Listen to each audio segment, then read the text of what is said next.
Bonjour à tous. Dans cette vidéo, on va résoudre un exercice de cinétique chimique sur la décomposition de la phosphine. C'est une réaction qui s'effectue en phase gazeuse, à volume et température constante.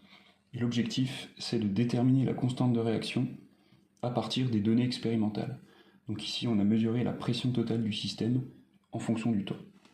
Donc dans tout l'exercice, on va considérer que les gaz se comportent comme des gaz parfaits. Donc la première information qu'on nous donne, c'est qu'on suppose que la réaction est d'ordre 1. Donc on va pouvoir exprimer la loi de vitesse, exprimer la vitesse de réaction, pardon. Donc la vitesse de réaction, c'est moins un quart fois la dérivée de la concentration en phosphine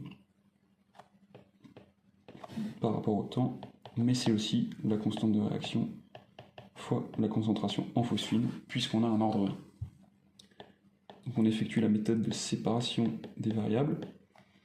Donc dans le membre de gauche, on va mettre tout ce qui dépend de la concentration en phosphine. Et dans le membre de droite, tout ce qui dépend du temps. Donc moins 4 K dt. Une fois qu'on a séparé les variables, on va intégrer cette expression entre l'instant initial et l'instant t. Donc ce qui va correspondre à la concentration initiale en phosphine et à la concentration de phosphine à l'instant t. Donc à droite, on va tout simplement avoir moins 4 kt quand on va intégrer. Et à gauche, on reconnaît quelque chose du type 1 sur x dx dans l'intégrale, ce qui s'intègre en ln de x.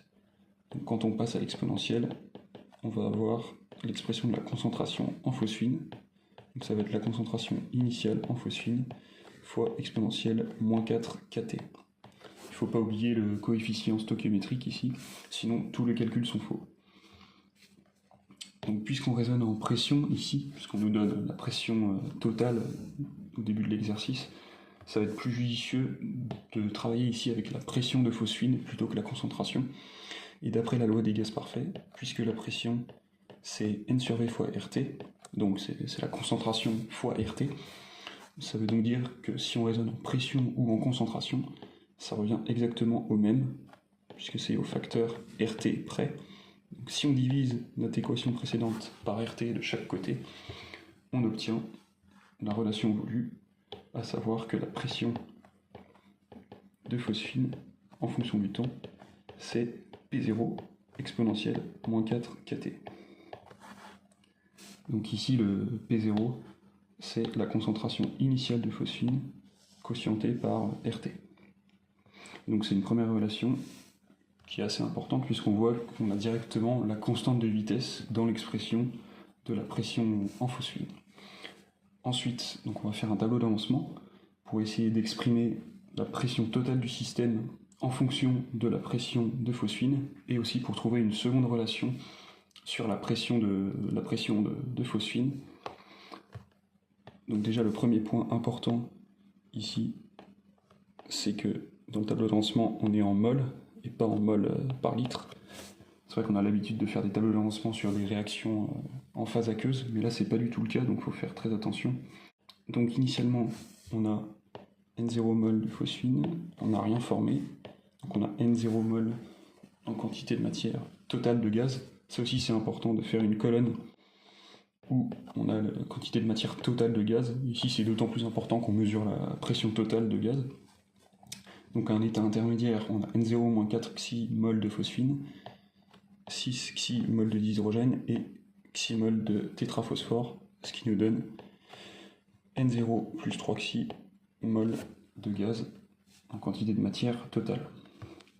Donc à l'aide de la dernière colonne du tableau d'avancement, on peut exprimer la pression totale du système avec la loi des gaz parfaits. Donc ça nous donne N0 plus 3 xi RT sur V. Et la pression en phosphine, on a une deuxième relation, ça va être N0 moins 4 xi RT sur V. Et maintenant l'objectif, ça va être de trouver une combinaison linéaire pour éliminer l'avancement xi, puisque c'est une donnée à laquelle on n'a pas accès. Et donc il faut l'éliminer des relations. Et pour ça, ce qu'on remarque, c'est qu'on a 3 xi dans l'expression de pétote, et dans la pression de phosphine, on a moins 4 xi. Donc si on fait le calcul 4 fois P tot et qu'on ajoute à cette relation 3 fois la pression de phosphine, ben, on remarque qu'on va avoir 12 oxy RT sur V à gauche, moins 12 oxy RT sur V à droite, ça va se simplifier, et par contre il va rester du N0 RT sur V. Donc on va avoir 4 plus 3, donc il va nous rester 7 P0, puisque P0 c'est N0 RT sur V, c'est ce qu'on avait dit initialement. On avait dit dans la première partie de l'exercice. Et maintenant, la pression de pH3, la pression de phosphine, on l'a exprimée ici. On va l'appeler la relation 1.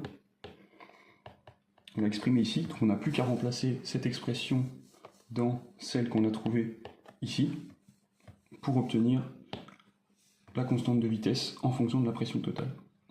Donc on va remplacer, donc on va obtenir 4 P tot plus 3 fois P0 exponentielle moins 4 kT qui va être égal à 7 P0. Donc on va essayer de tout faire du premier coup. Donc on passe de l'autre côté 7 P0 moins 4 P tot. Donc on divise par 3 P0. Hop. On prend le logarithme népérien.